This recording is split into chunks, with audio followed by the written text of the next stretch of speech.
Kaugnay po ng balitang yan, makakapanayam natin sa linyang telepono si Attorney Salvador Panelo, ang Chief Presidential Legal Counsel. Attorney Panelo, magandang hapon po sa inyo. Magandang hapon din.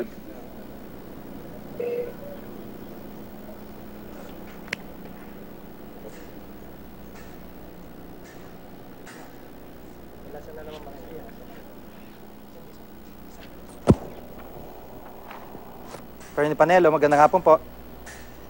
Magandang hapon. Magandang hapon din. Apo, Attorney, dito sa sinampa na kaso ni Attorney Jude Sabio, ano po ang masasabi ng Malacanang tungkol dito? Well, alam mo yung mga pinapile nilang yan. Kagaya ng mga kung ano-anong mga pinalalabas nila. Yan propaganda lamang. Maitim na propaganda laban sa Pangulong Duterte. Sa tingin ko walang jurisdiction ng International Criminal Court. Sabagat ang jurisdiction nila ay dun sa mga uri ng pagpatay sa isang particular na uri ng mga tao, special or sa particular group, either a religious group or an ethnic group of people.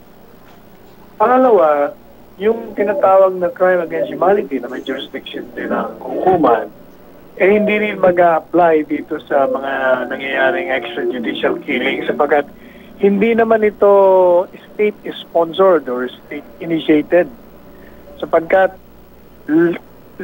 kalaban nga ni Presidente Duterte ang lahat ng klaseng illegal na ginagawa ng mga kriminal, lahat ng mga mamamayan na lumalabag sa batas ay hindi lang iniimbestigahan, kung hindi ina-aresto at pinakukulong. Tanda natin na yung mga state, yung mga extrajudicial killing, yun ay resulta ng mga daan-daang libo na nagsusurrender at itinuturo nila yung mga kasamahan nila sa droga, industriya ng droga. At yun naman mga tinuturo nila dahil natatakot sila na sila'y maaresto o makulong. Siyempre, ang gagawin nila, papatahimikin nila yung mga nagtuturo sa kanilang mga sumurrender na. So, ang gagawin nila, hahantingin nila yun, papatayin nila. At yun namang mga hinahantingin nila, hindi naman papayag na basta sila mamamatay na lang ng sukat. Kailangan sila lalaban din. May mga dalang armas palagi yan.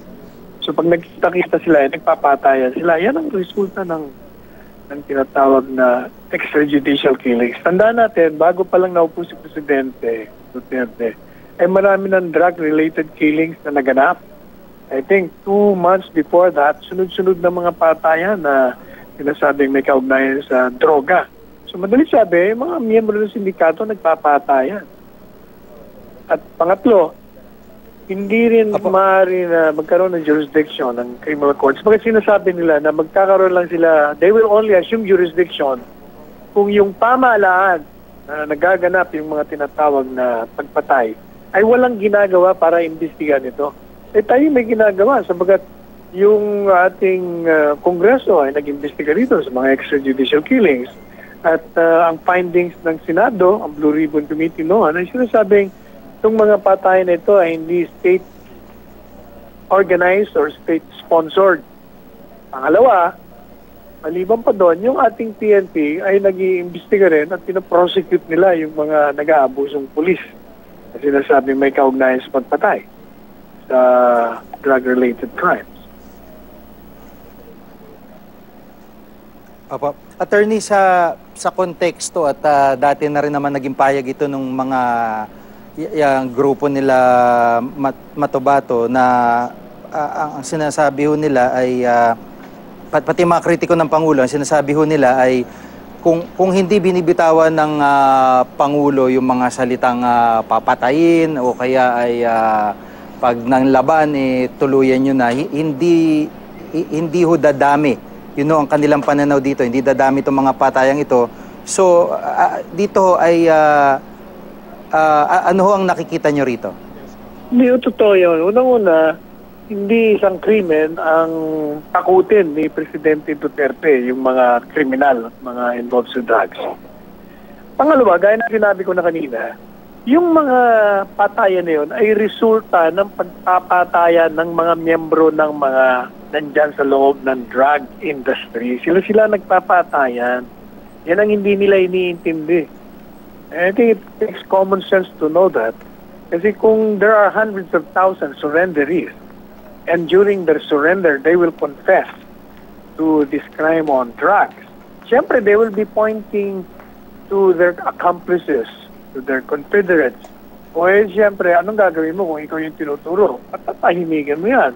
Sabagat pag nagkaroon ng kaso, they become potential witnesses against you. And so you have to silence them. So you will go after them. Papatayin mo yung mga yan. Ito naman papatayin mo, hindi naman papayag na basta papatayin mo sila. Uunahan ka rin nila. Kaya nagkakaroon ng maraming patayan. Apo. At hindi dahil... So, yung proseso ho nito ay nagain na sila ng reklamo. Paano naman po magiging hakbang ng inyong team, ng legal team ng Pangulo? Depende. Kung reklamo ito? Kung meron kami matanggap na komunikasyon galing sa International Criminal Court, hindi gagawa kami ng karampatang pagsagot o naman ang kanilang komunikasyon. We can say na you have no jurisdiction kung nag-assume ka ng jurisdiction, for one. And for another, kung meron mga kayong jurisdiction, wala rin katotohanan yan, ito ang katotohanan yan. So depende kung anong komunikasyon ibibigay sa pamahalaan natin. Apo. Maraming salamat po sa pagkakataon sa Attorney Salvador Panelo, ang Chief Presidential Legal Counsel. Salamat po. Maraming din salamat.